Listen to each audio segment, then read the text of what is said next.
Yan naman para po ihatid na po sa atin ang nilalaman ng 5 AM weather forecast ng Pag-asa para sa araw na ito. Makakasama po natin si Ms. Glyza Escolar na weather forecaster ng Pag-asa. Good morning, Ms. Escolar. Good morning sa iyo, Amor. At sa lahat ng nanonood ng Panahon TV.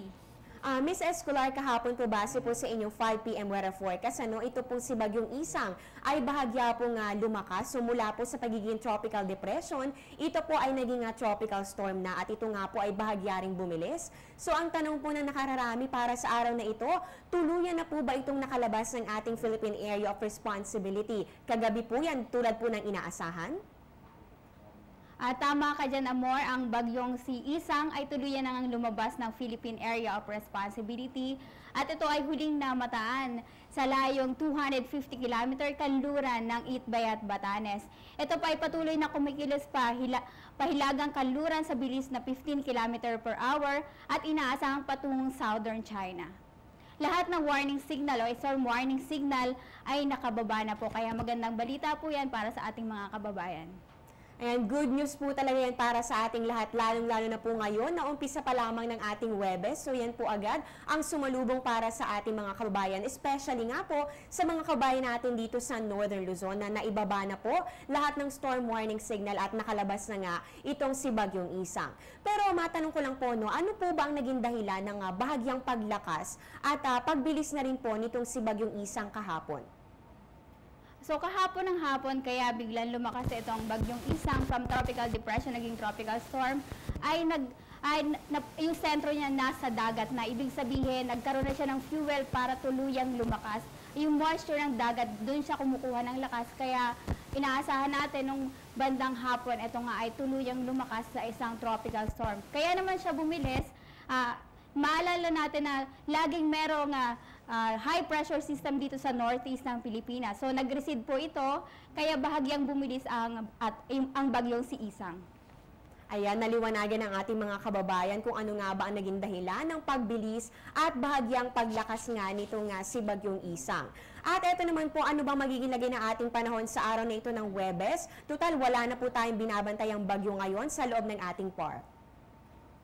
Para sa ating mga kababayan, ang ating forecast po ngayon, dahil apektado pa rin ng southwest monsoon, lalo na yung western section po ng Luzon, ay asahan po sa Ilocos region, dito sa CAR. Kasama na po yung Babuyan Group of Islands at yung Kalayaan Group of Islands. Kasama na rin po yung Batanes Group of Islands. Yung Calabarzon, Mimaropa, kasama na po yung Metro Manila, ay asahan po ang mahina hanggang sa katamtamang pag-ulan at pagkidlat pagkulog. Samantala yung natitirang bahagi naman ng bansa ay magiging maaliwalas ang panahon, pero asahan pa rin po yung mga localized thunderstorm pagdating po ng hapon o gabi.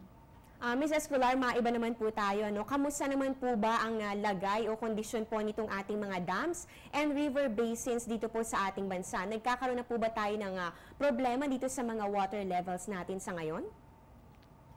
Sa ngayon naman, Amor, kahit umulan po doon sa parte ng Norte at Central Luzon, ayon sa ating Hydromet Division, ay wala namang significant changes o nasa normal pa ring level ang ating mga dam at river basins.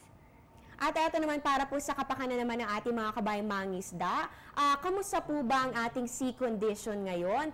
Meron na po ba tayong nakataas sa mga babala para po sa kanila? Ano po ba ang aasahan nating kalagayan ng ating mga alon ngayon? Sa paglabas po nitong bagyong si Isang, nagtaas po tayo ng gale warning dito po sa northern seaboard po ng Northern Luzon at dito naman sa western seaboard naman ng Southern Luzon, specifically yung Palawan, at dito naman po sa mga seaboard ng Babuyan at Kalayaan Group of Islands, Batanes Group of Islands, at saka northern coast ng Ilocos Norte at northern coast naman ng Cagayan. Kaya yung ating mga kababayan, pinapayuhan po natin na sana wag po muna silang pumalaot dahil may kataasan po ang mga alon dyan at malakas po ang hangin, dulot po ng hanging habagat.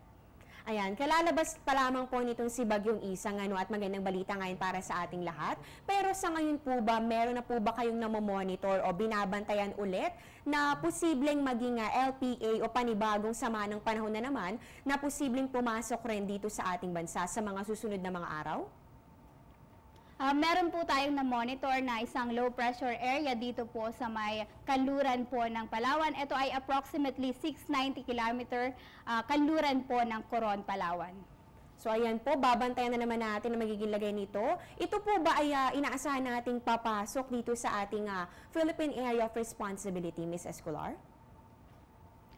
Sa ngayon po, mababa pa naman ang posibilidad na pumasok po ito ng Philippine Area of Responsibility. Magkagayon man po at ito ay maging ganap na isang bagyo, ay papangalanan po itong Jolina.